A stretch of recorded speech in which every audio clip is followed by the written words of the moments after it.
नमस्कार दोस्तों, स्वागत है आपका इस वीडियो के अंदर। और इस वीडियो में हमारा आज का टॉपिक है वो सभी लोग जिनका जन्म जो है वो किसी भी महीने की 7 तारीख को हुआ है। हम जानेंगे कि उन लोगों की क्या विशेषताएं होती हैं, उन लोगों की क्या बेसिकली कैरेक्टरिस्टिक्स होती हैं, वो हम जानेंगे। किसी भी महीने की 7 तारीख को जन्मे वाले लोगों की क्या विशेषताएं होती हैं। तो सबसे पहले मैं आपको बता दूं कि 7 का मतलब है केतु। केतु आप जानते हैं ग्रह नहीं है, छाया ग्रह है, और इसको इसीलिए 7 नंबर की श्रेणी दी है। केतु की जो जो कैरेक्टरिस्टिक्स होंगी वो सभी 7 नंबर पर लागू होंगी। आइए जानते हैं। दे have a tendency to be something of a perfectionist and make a native more individualistic in many ways। ये लोग क्या होते हैं कि पूर्णतावादी होने की प्रवृत्ति रखते हैं, और कहीं मायनों में यह उन्हें व्यक्तिवादी बनाता है। परफेक्शनिस्ट बनना चाहते हैं, हर काम जो है वो बड़े ही सलीके के साथ करना चाहते हैं।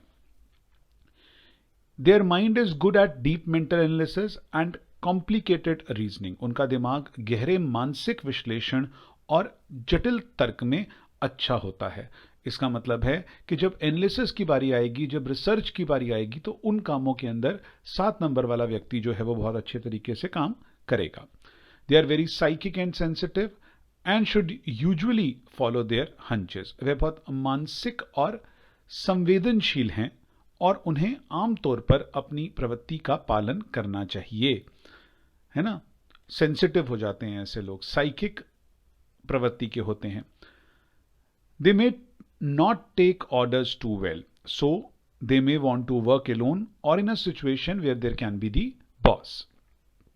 अब इनके साथ दिक्कत क्या है कि बहुत अच्छी तरह से आदेश नहीं ले पाते ऐसे लोग, और जिसकी वजह से इन लोगों को या तो ये अकेले काम करें या फिर ये खुद बॉस बने, है ना। या तो ये किसी के साथ काम करने में इनको दिक्कत हो जाती है, 7 नंबर वालों को भी, बिकॉज इनको आदेश लेने में दिक्कत होती है। They are self centred and little stubborn. वह स्वकेंद्रित और थोड़े जिद्दी हो सकते हैं। आगे बढ़ते हैं। They are sensitive and want to do things their way. वह लोग दे आर सीक्रेटिव, गुप्त लोग होते हैं। अपनी चीजें जो हैं वो आराम से नहीं बताते हैं, चीजों को अपने तरीके से करना इन लोगों को पसंद होता है। मैंने आपको बताया था 7 नंबर वाला रिसर्चर हो सकता है, एनालिसिस वाला बंदा हो सकता है, वह शोध करता है ना। They make excellent friends, sensitive and reliable.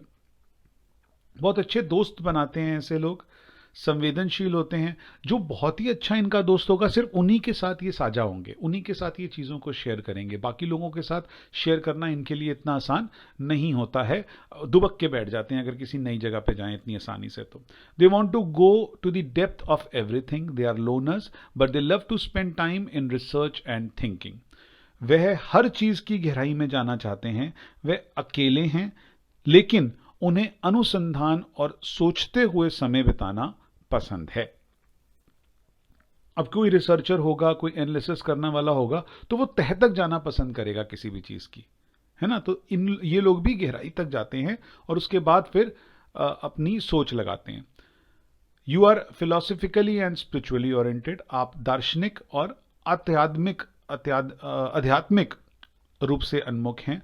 They tend to be analytical and rational in their approach to relationships। ऐसे लोग रिश्तों के प्रति और दृष्टिकोण में विश्लेषणात्मक और तर्क संगत हैं। मैं आपको इसको और तरीके से समझाता हूं कि ये लोग जो हैं वो रिलेशनशिप को भी एनालाइज कर लेते हैं, है ना, और रैशनल हो जाते हैं उसके प्रति, है ना। कोई किस तरह की रिलेशनशिप है, वो ऐसे क्यों कर रहा है, ये ऐसे क्यों कर रहा है, तो इस तरह के तर्क भी देने लग जाते हैं ये कहीं ना कहीं। Emotional people are sometimes viewed by you as a bit immature और अनप्रिडिक्टेबल। अगर अब इनके पास खुद कोई इमोशनल बंदा आ जाए तो इनको ऐसा लगता है कि यार ये बड़ा इमेच्योर वाली बात है ना। ये अनप्रिडिक्टेबल हो सकते हैं, उससे कैसा व्यवहार करेंगे ये बताना थोड़ा मुश्किल हो जाता है। इंट्यूशन इन लोगों की बहुत अच्छी होती है। They have an excellent intuition. You should meditate and do some type of spiritual exercise in order to develop your intuition talents.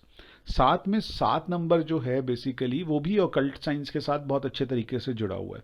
तो इसी वजह से 7 नंबर अगर आपके अंदर प्रेजेंट होगा कहीं ना कहीं डेट ऑफ बर्थ के अंदर या किसी और तरीके से आप ला रहे हैं, वैसे कि हम इतना लाने को प्रेफर नहीं करते हैं 7 नंबर, बट अगर आपका काम स्पिरिचुअलिटी का है तो उसके साथ आपको चीज़ें और भी देखनी पड़ेंगी ताकि उसका नुकसान आपको ना मिले। लेकिन अगर 7 नंबर आपकी लाइफ के अंदर है तो फिर वो क्या करता है कि आपको इंट्यूशन बढ़ाता है।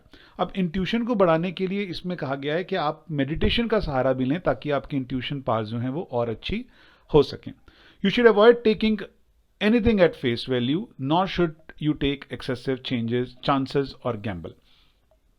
अब क्या कहते हैं कि आपको किसी के शक्ल देख के ही कोई भी निर्णय लेने से बचना चाहिए। किसी की फेस वैल्यू पर, किसी की शक्ल देख के आप नहीं कह सकते कि हाँ यार ये काम कर सकते हैं। रिसर्च और एनालिसिस इस बंदे के लिए बहुत जरूरी है। Not should they take excessive chances. हालांकि इंट्यूशन काम करती है इनकी, लेकिन वो इंट्यूशन जो है वो कब काम करेगी, जब आपने मेडिटेशन को बहुत सीरियसली लिया हुआ हो। तब तक आपकी इंट्यूशन जो है वो ठीक तरह से काम नहीं कर सकती। तो ना ही आपको जुआ खेलना चाहिए। इसमें गैम्बलिंग भी जो है वो 7 नंबर के लिए बिल्कुल मना है। You tend to finish projects once started, your interest is in scientific, technical and metaphysical. आप जो काम एक बार शुरू कर देते हैं उसे पूरा करते हैं और आपकी रुचि वैज्ञानिक, तकनीकिक और तत्व मीमांसा में है, मेटाफिजिकल। आगे देखते हैं। You are sensitive and feel deeply. अच्छा, ये हो गया ना हमारा। हाँ, तो you are very sensitive and feel deeply but you don't share your feelings easily और कम्युनिकेट देम वेल। आप बहुत संवेदनशील होते हैं और ऐसे लोग जो हैं वो गहराई से महसूस करते हैं चीजों को, लेकिन ये लोग अपनी भावनाओं को आसानी से किसी के साथ साझा नहीं करते हैं या किसी से बातचीत नहीं करते हैं जब तक कि उनको पूरी तरह से उस बंदे के ऊपर, उस व्यक्ति के ऊपर ट्रस्ट ना हो जाए। आइए देख लेते हैं वो लोग, ऐसे लोग जिनका, वो फेमस पर्सनैलिटी, प्रसिद्ध लोग जिनका जन्म जो है वो किसी भी महीने की 7 तारीख को हुआ है। तो इसमें सबसे पहले आते हैं इरफान खान, जिनका जन्म 7 जनवरी 1967 को हुआ। फिर आते हैं अनुपम खेर, जिनका जन्म 7 मार्च 1955 को हुआ। फिर आती हैं बिपाशा बासु, जिनका जन्म 7 जनवरी 1979 को हुआ।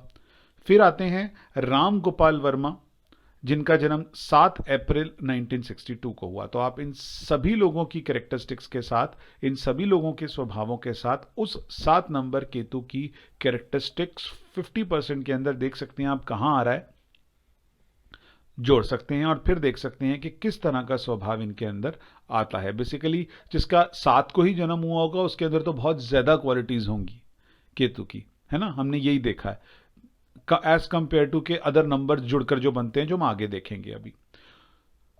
तो अगर आपको ये लेक्चर समझ नहीं आया, अगर आपको फिर से एक बार कैरेक्टरिस्टिक्स जाननी है तो आप इस वीडियो को रिवाइंड करके देख सकते हैं। नहीं तो मैं आपसे मिलूंगा अब अपने अगले लेक्चर में। तब तक के लिए नमस्कार।